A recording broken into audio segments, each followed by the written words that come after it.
آمين والعاقبة للمتقين والصلاة والسلام على أشرف الأنبياء والمرسلين وعلى آله وأصحابه أجمعين وبعد الحمد لله আল্লাহ পাকের দরবারে শুকর আদায় করছি যে আল্লাহ তাআলা অত্যন্ত দয়া করে আপনারা যে পরিবেশে বসে আছেন আপনারা হয়তো জানেন না সারা বাংলাদেশের বিভিন্ন জায়গায় এমনকি এই অঞ্চলেও বৃষ্টি হচ্ছে কিন্তু আল্লাহ তাআলা আমাদের এই এলাকাকে এই প্রতিকূল আবহাওয়াকে অনুকূল করে দিলেন যে আল্লাহ সে আল্লাহ পাকের দরবারে শুকর করে আমরা সকলে বলি আলহামদুলিল্লাহ। নবীজির প্রতি দরুদ এবং সালাম পেশ করছি আমরা সকলে অন্তর থেকে বলি সাল্লাল্লাহু আলাইহি ওয়াসাল্লাম। সম্মানিত উপস্থিতি আপনারা সকলেই কেমন আছেন? আসলে এটি একটি কোরআনের মাহফিল, আপনারা জানেন অল্প সময় এবং বক্তার পরিমাণ এত বেশি হওয়ার কারণে বক্তারাও যেমন সময়ের ব্যাপারে নিজেকে কন্ট্রোল করা কঠিন, আপনারাও এরকম কঠিন হয়ে গেছেন। আমি বক্তব্য দেবার জন্য আসেনি, জাস্ট আপনাদের মাঝে একটু দোয়া দিয়ে এই খবরটুকুন দিতে এসেছি। আলহামদুলিল্লাহ, পরিস্থিতি যাই হোক, যত কিছুই হোক না কেন, আমাদের আরো দুজন মুরব্বী আছে ইনশাআল্লাহ। অল্প সময়ের ভিতরে বাংলাদেশের উত্তর জনপদের দুজন প্রবীণ বক্তা হযরত মাওলানা রুহুল আমিন যুক্তিবাদী এবং মুফতি মাওলানা বজলুর রশিদ সাহেব উপস্থিত হয়েছেন। খুব সংক্ষিপ্ত সময় ওনারা চলে আসবেন, আমরা সে পর্যন্ত থাকবো ইনশাআল্লাহ। যে কোনো পরিস্থিতিতে থাকবেন আল্লাহ না করুন যদি হালকা বৃষ্টি হয় তখন, যদি তা না থাকেন বলেন আপনারা জমিতে যখন আইল কাটতে চান সেই সময় যদি বৃষ্টি হয়, 3টা আইল কাটার পরে একটা রেখে কেউ আসেন না, ভিজি মরি যা হয় হোক, আমরা কাজ করে আসবেন ইনশাআল্লাহ।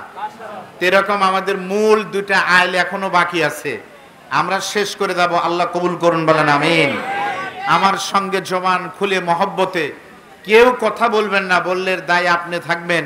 একটু পড়ুন আমার সাথে, আউযু বিল্লাহি মিনাশ শাইতানির রাজীম, বিসমিল্লাহির রাহমানির রহিম, ওয়াল আসরি ইন্নাল ইনসানা লাফি খুসর ইল্লাল্লাযীনা আমানু ওয়া আমিলুস সালিহাতি ওয়া তাওয়াসাউ বিল হক ওয়া তাওয়াসাউ বিস সবর। সাদাকাল্লাহুল আযীম। আমি ভাঙা কণ্ঠে আপনাদের সামনে পবিত্র কোরআনুল কারীমের 114টা সূরার ভিতরে 103 নম্বর সূরা পড়েছি। সূরার নাম হলো সূরাতুল আসর। সবাই বলেন এই সূরার নাম কি? সিরিয়াল নম্বর কত? 103। বলুন সিরিয়াল কত? তাফসীর আকারে শুনেন মনোযোগ দিয়ে। সব কথার থেকে বড় কথা হলো কোরআনের তাফসীরের ভিতরে সমস্ত কথার থেকে উত্তম কথা এখানেই লুকায়িত আছে।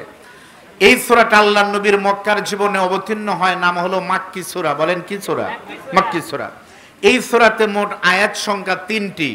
এর প্রথম নম্বর আয়াত আল্লাহ পাক বলেন অল আস, সময়ের কসম, ইন্নাল ইনসানা লাফি খুসর। এখানে আলেম ওলামা আছেন, ইন্নাটা হলো হরফে মুসাব্বা বিল ফাইল। আল্লাহ বলেন অবশ্যই মানুষ ক্ষতির ভিতরে আছে, তবে তারা ব্যতীত ইল্লাল্লাযীনা আমানু ওয়া আমিলুস সালিহা ওয়া তাওয়াসাউ বিল হাক্কি ওয়া তাওয়াসাউ বিস সবর। 4 শ্রেণীর মানুষ ছাড়া সবাই বিপদে আছে। আমি এক এক করে নাম বলবো, আপনারা মিলাবেন কে কে 4 শ্রেণীর ভিতরে আছেন, তাহলে আপনারা বিপদে আছেন। আর যদি 4-এর ভিতরে না থাকেন তাহলে আপনারা বিপদ মুক্ত আছেন। এই সূরাটাকে বলা হয় একটা স্কেল, একটা মাপার যন্ত্র। ইমাম শাফি রহমাতুল্লাহ আলাইহি বলেন কেউ যদি ইসলামকে বুঝতে চায় তারা যেন এই সূরাটা ভালো করে বুঝে। এর ভিতরে ঈমানের সব পরীক্ষার যন্ত্র রয়েছে। 4 শ্রেণীর মানুষ বিপদ ছাড়া আছে। এই সূরার শানে নজুল কাকে বলে? আল্লাহর নবী মক্কায় বড় হলেন, আল্লাহর নবী দুনিয়াতে বেঁচে ছিলেন 63 বছর বয়স, তাই না? এর ভিতরে 40 বছর নবী ছাড়াই বড় হলেন। পরিচয় ছিল মুহাম্মদ ইবনে আব্দুল্লাহ। 40 বছর নামাজের কথা বলেননি, রোজার কথা বলেননি, হজের কথা বলেননি, ইসলামী আন্দোলনের কথা বলেননি। 40 বছর পরে আমরা নবীকে নবী হিসাবে পাইছি কয় বছর বলেন তো? 23 বছর।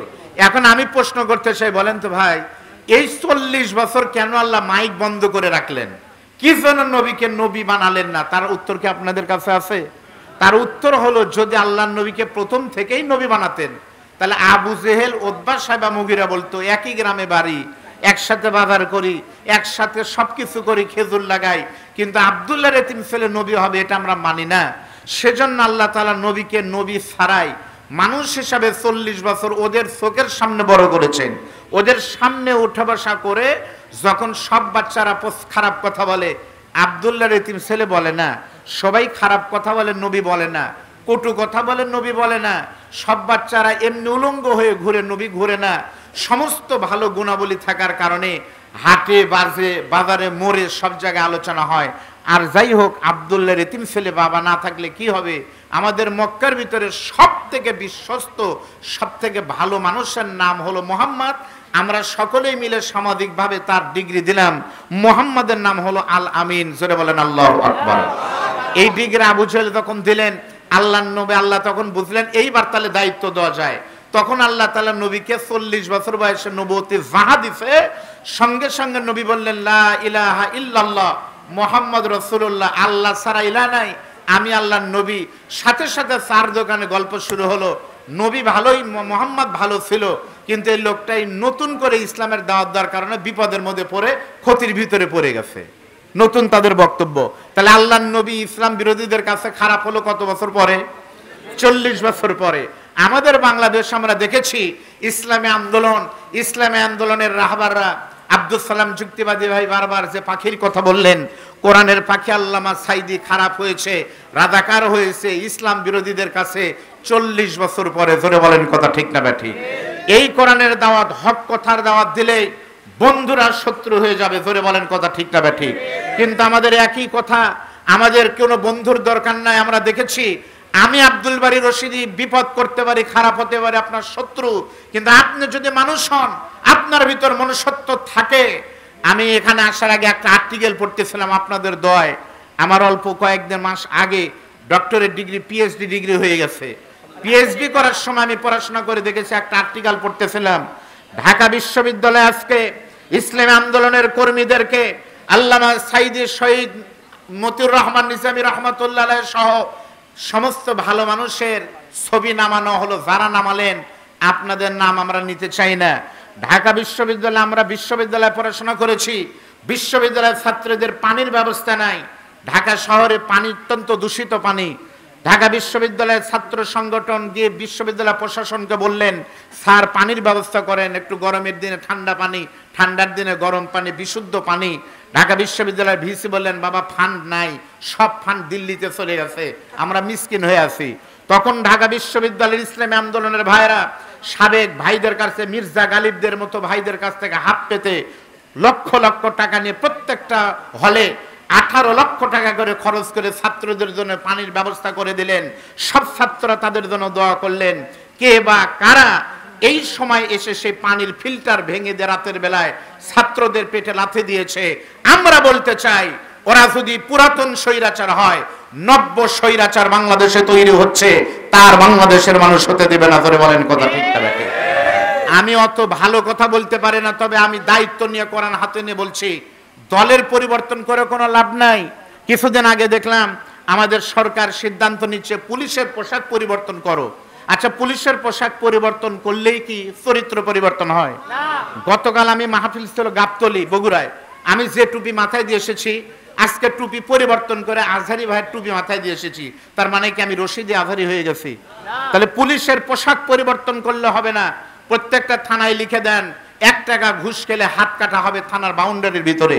আর পোশাক যদি পরিবর্তন করতে চান, পরিবর্তন পোশাক না করে পুলিশের একটা পরিবর্তন করেন, নিয়ম করেন, পুলিশের পোশাকে প্যান্ট আর শার্টের ভিতরে কোনো পকেট থাকার দরকার নাই, পকেট থাকলেই ঘুষ খাবে। জোরে বলেন কথা ঠিক না ঠিক? আমাদের নতুন কথা, ঢাকা বিশ্ববিদ্যালয় আওয়ামী লীগের ছিল না, ঢাকা বিশ্ববিদ্যালয় বিএনপির সম্পদ নয়, ঢাকা বিশ্ববিদ্যালয় জাফর ইকবালদের সম্পদ নয়। ঢাকা বিশ্ববিদ্যালয় প্রতিষ্ঠিত হয়েছে যার রক্তের উপর, টাকার উপর দাঁড়িয়ে, তিনি হলেন নওয়াব স্যার সলিমুল্লাহ, মুসলিম একজন শিক্ষাবিদ, একজন রাজনীতিবিদ। ঢাকার মতো জায়গায় 600 একর 1800 বিঘা জায়গা দিয়ে শিক্ষার ব্যবস্থা করেছেন। ওই বিশ্ববিদ্যালয়ে যদি রাজনীতি করতে হয়, ইসলামী রাজনীতি চলবে, বাবার নামের রাজনীতি এই জমিন আর আমরা হতে দেব না। করে বলেন কথা ঠিক না? প্রিয় ভাইরা, আপনাদের বাড়ির কাছে হিলি কোন দিকে ভাই? সম্ভবত পশ্চিম দিকে হওয়ার কথা। আচ্ছা, হিলি বর্ডার দিয়ে একদিন রাত 9টার সময় একটা লোক ধরা পড়লেন সাইকেল নিয়ে। বিজিবির ভাইরা তাকে ধরে এনে দেখে সাইকেলের ভিতরে একটা বস্তা। চেক করে দেখা গেল বস্তার ভিতরে কোনো মাল নাই, খালি বালু। বিজিবির ভাইরা চিন্তা করলো কি রে, বালু আনার জন্য ভারত যাওয়া লাগে? তাহলে মনে হয় লোকটা পাগল। পাগল মনে করে সাইকেল সহ লোকটা ছেড়ে দিল। মনে করেন বাড়ি আপনাদের কুসুম সারা। কিছুদিন পর আবার লোকটা ধরা পড়লো।